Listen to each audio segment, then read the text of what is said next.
All right, Anthony, what I love about these conversations, and I'll say I really do, it's a genuine love, is especially yours, for someone to bust their butt and become a business owner is a pretty special thing. I can reflect back on my own experience of I had 10 grand to my name and I took a risk and I created our business. And it's lonely, but obviously in a franchise system, you have systems and processes around you. But I love the story of the franchisees. I'm wowed by everything that they've done to build something larger than obviously just being an employee in a business. So very excited to hear your story. From the starting point, I want to take it way back because it's like our headline is from waiting tables to owning a franchise. Give me your story. What's your franchise backdrop? Like, how did you fall into this pathway and get to where you are today? Melting Pot is actually the first franchise I ever worked for. I grew up in the restaurant business, so to speak, from Tucson, Arizona to working the strip at Mona Migabia at the Paris Hotel in 99, 2001, to working at a really fancy French place in the heart of the Vail Valley, right at the Golden Peak, during college and in between semesters. I've worked restaurants my entire life, and I graduated college with a degree in English education, and my plan was to be an English teacher and a rugby and football coach. And I started working at the Melting Pot right after graduating, to pay bills, because teachers, they just don't get paid a lot of money.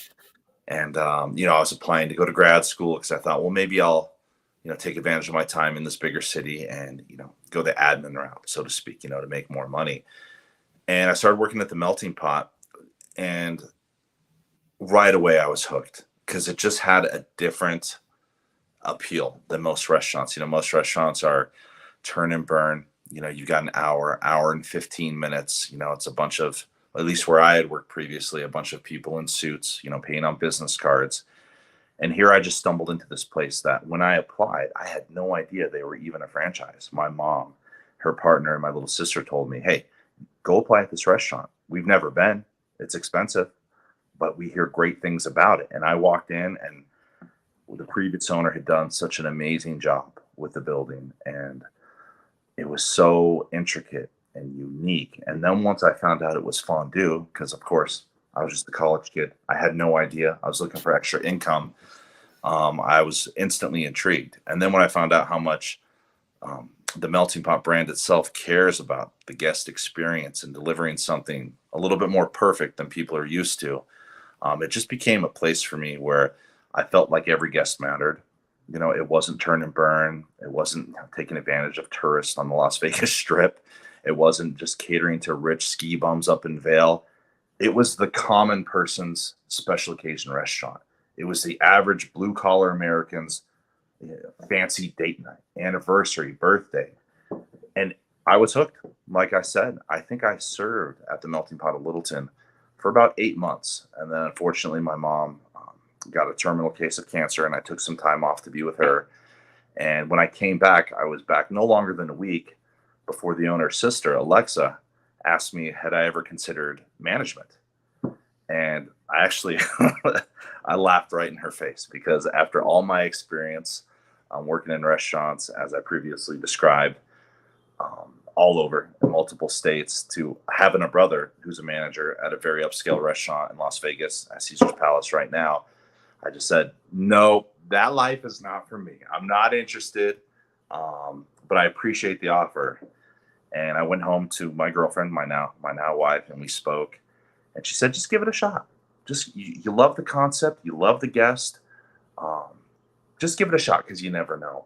And it took one shift to make me kind of see the bigger picture. And keep in mind, I went to school to be an educator, and my background was sports. I had my coaching certifications, and I was going to make a run of teaching and coaching. But that business, at that particular location, we have 5 floors, a series of stairs.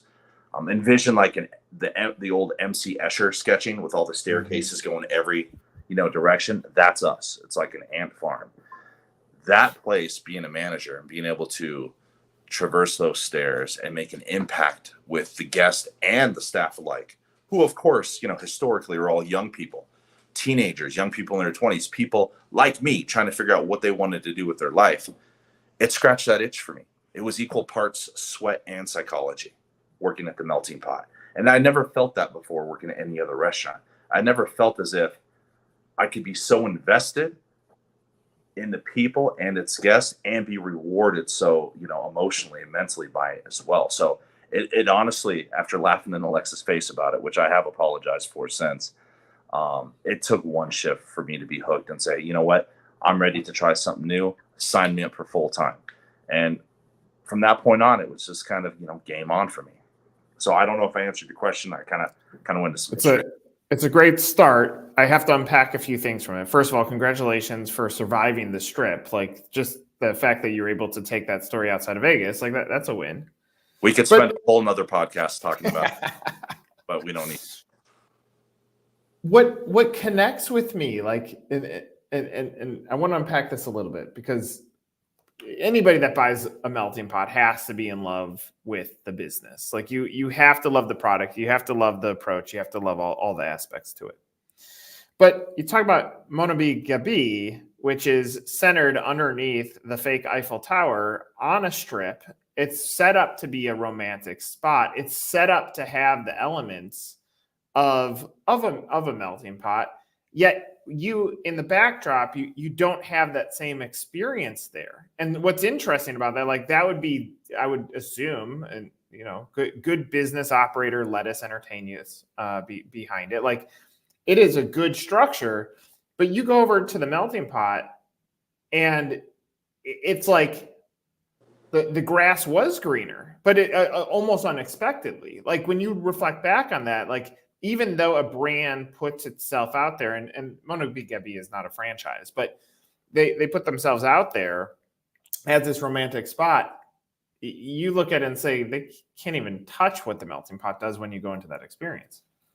Yeah, I agree 100%. It's just, you can go anywhere and get a steak. You can go anywhere and get a shrimp cocktail. There's a dozen places in Denver where there's a nice fancy wine list.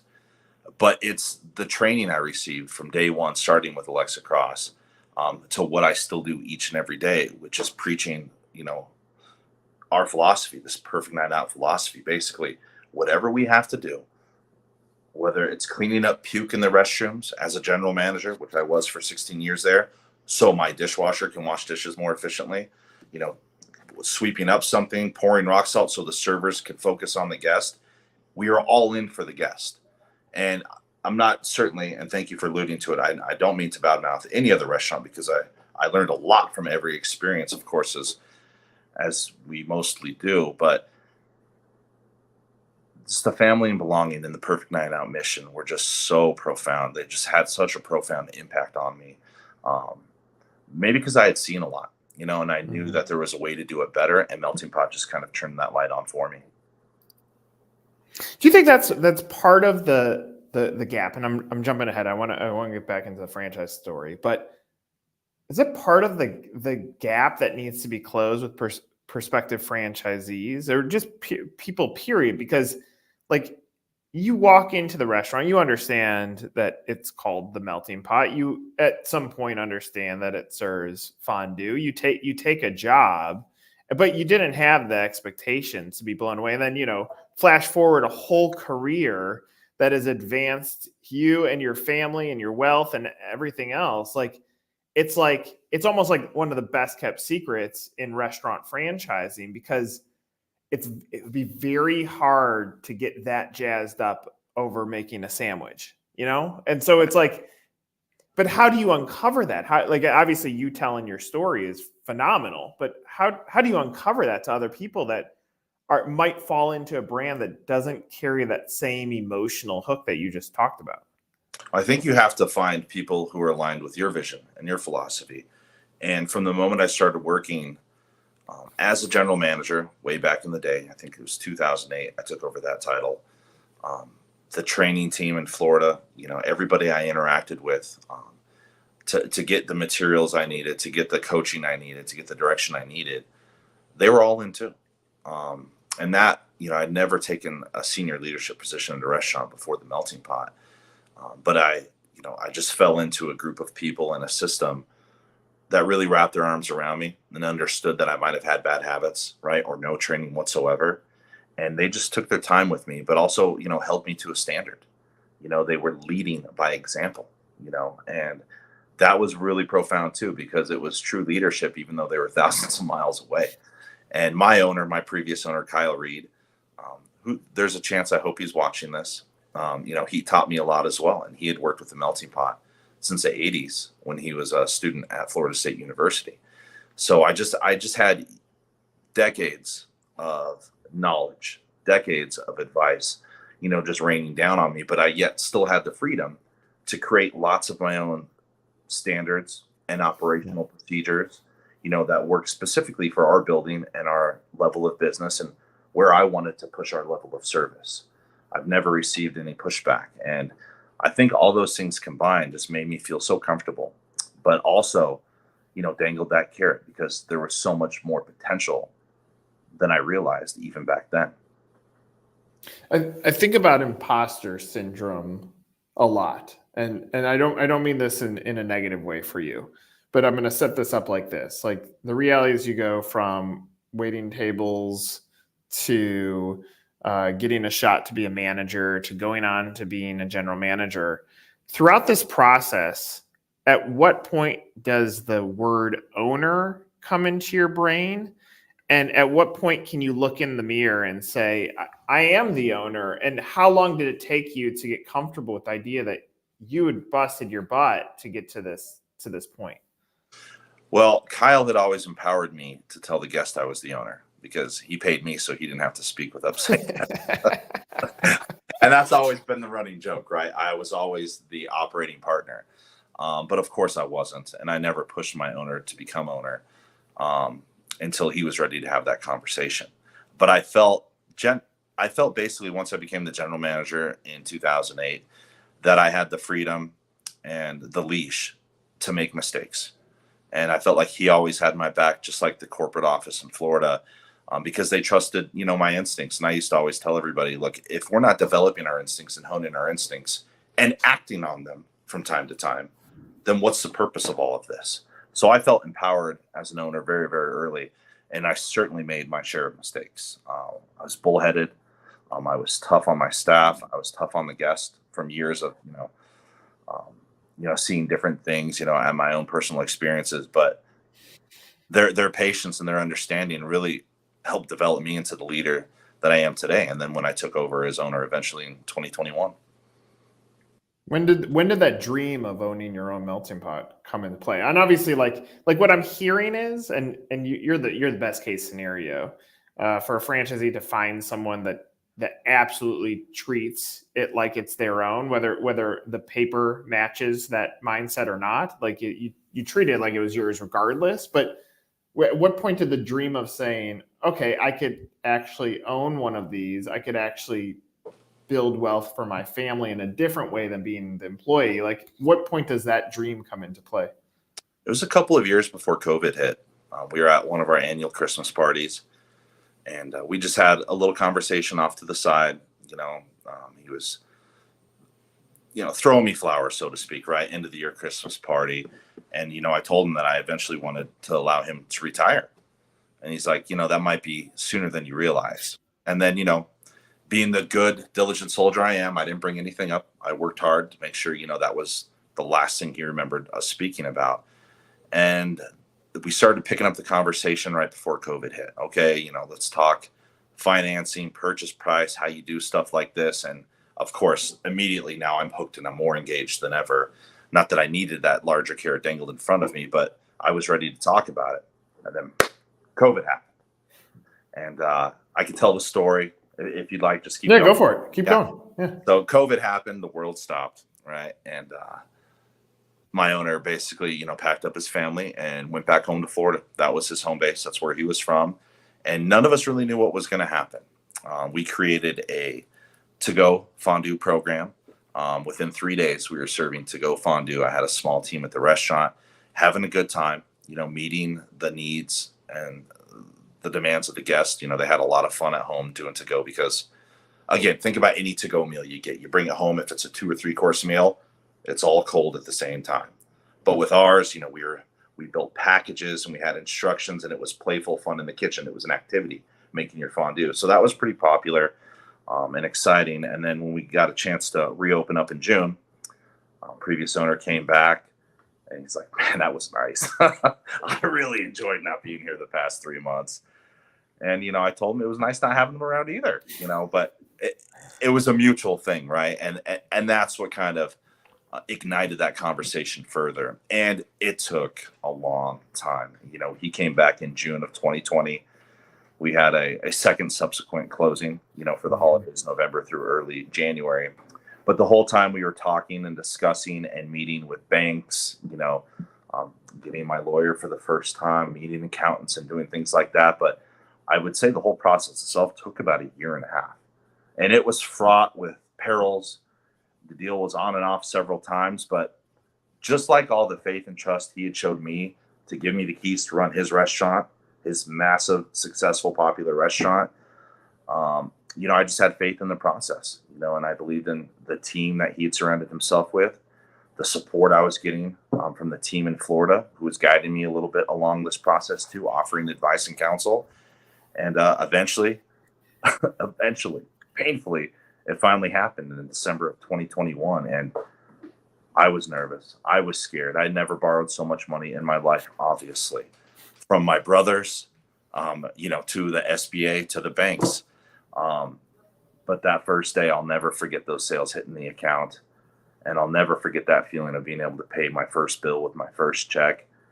And just the pride and the happiness, because I knew instead of just being a typical owner, and I'm not saying my previous owner was a typical owner, but I just knew that my number one job was growth and opportunities for my team. Just like I had received the opportunity. I was already looking right away at the next generation of people who were going to work this particular melting pot. And I still carry that level of excitement and emotion every day. Awesome story. I mean, if I go to all the conversations that I've had with franchise owners, operators of the melting pot, there's a few things that I see as consistent, which I'm waiting for the story not to work out this way, but it's like, and maybe it's cliche to use the word family, but it is like people taking care of people. Like, it's like the culture is built to cheerlead those that are lower, especially when they're raising their hand and saying, I'm coachable and I'm self-aware. And you're grabbing them and you're saying, okay, let's take you up the ladder and eventually want to make you an owner. I wrote a column a few years ago because I was reflecting backwards on my own experience, where I tried desperately to be a part of the last company that I was at. And I was met with no's and no, you're not a part of my family, so you're not going to be part of our family. And I was like, but I'm an entrepreneur. Let me be entrepreneurial for you. I'll make you more money. And I got dismissed. And so I wrote this column that said, catch the entrepreneur before they catch you. Like, it's the most valuable thing in business. And now you just went through that in 21. And you said, like, I started looking around the room and saying, how do I catch the next entrepreneur? And that, right. I think it's such a cool thing. And you keep on hearing about the other thing is just the support side. Everybody talks back, and I've said this to Bob, the CEO. Like, you walk in the doors in Tampa and you see like the inside of like a Rolex on how all the mechanics work of supporting a franchise system. It's surreal, but it's another secret to the melting pot. Like, this business is so beautiful for everything that you're saying, but it's like, it's the internal secret. So I would imagine like your staff, like, now you've given them something else, and it's the belief that anything is possible, that maybe you don't have to come from millions and millions of dollars to build something bigger for you and your family. Like, you can work hard, and look what happened. Yeah. They saw one of their own, basically, rise up through the ranks. And with all the little changes we made, I had a list of 119 things I wanted to change the first year. We got about through 80 or 90 of them. And I would say half of them are directly tied to the staff. Of course, I did make more ties, right? I increased our level of service in some capacities, but We also created a scholarship program for them that we do internally. Melting Pot has a great scholarship program company wide, but I want to do one internally too, because we do a lot of charity work. And I'm like, let's take care of our own staff. So we've made operations better. We've made the building safer than it's ever been. And since I took over, we have the staff has seen us new carpet, which is a beast in that restaurant, new upholstery, which is 6 figures in that restaurant. You're talking the woodwork, the chairs, the foam. We got light fixtures coming, new art. I got all new burners. We're currently doing a historic window preservation because it's an old Carnegie Library from Pittsburgh Steel, and it became the town's library and police station. And we're getting grants from the city, and people from the city are coming out and observing it. We're just doing so much. So if there was ever any doubt from my management team, from the staff that's still there who remembers me sweating alongside them on the floor, that I don't care about the business and that I'm ready to rest on its laurels, all they got to do is just walk in and see. I mean, every single day we have contractors there. We have people working because I want this place to exist for the next 28 years.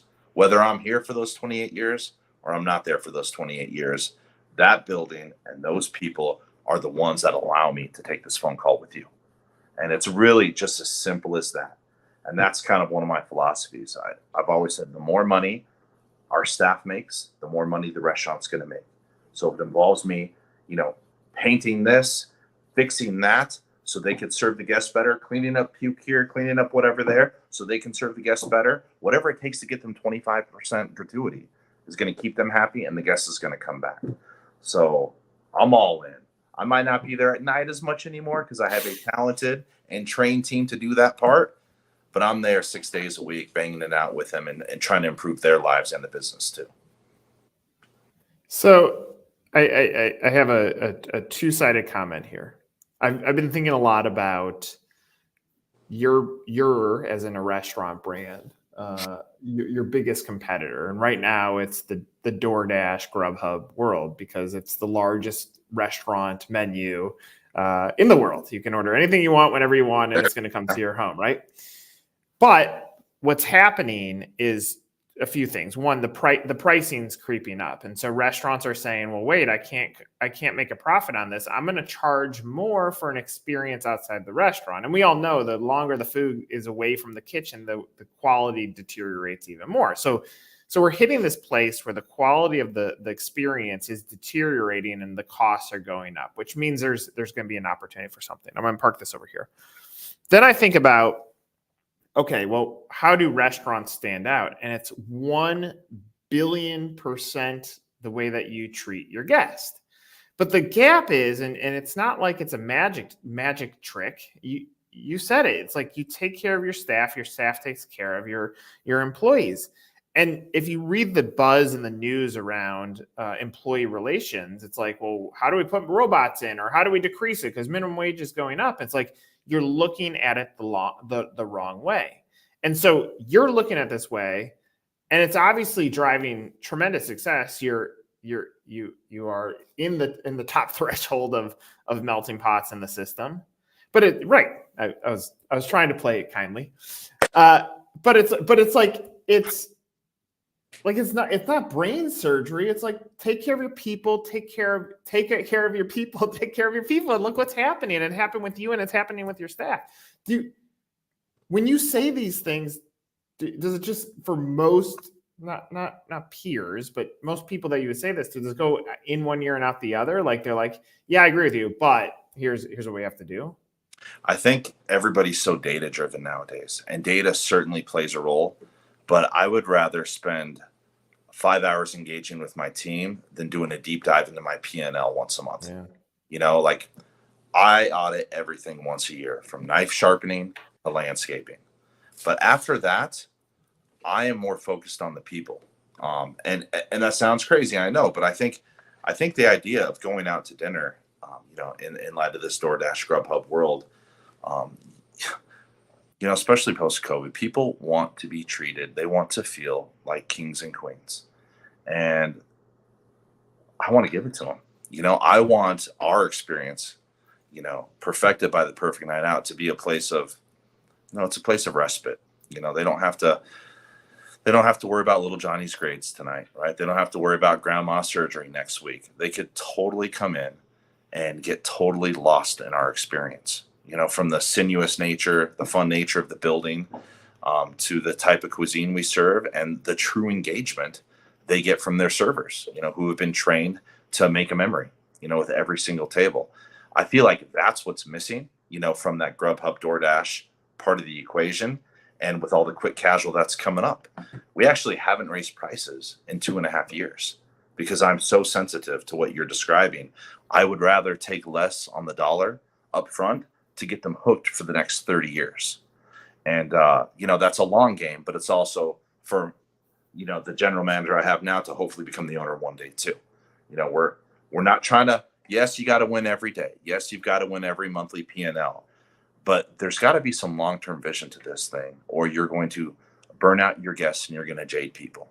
So we always have to improve the building. We always have to focus on service, and we always have to have a sincere conversation with the guest, which is, of course, about them and their experience.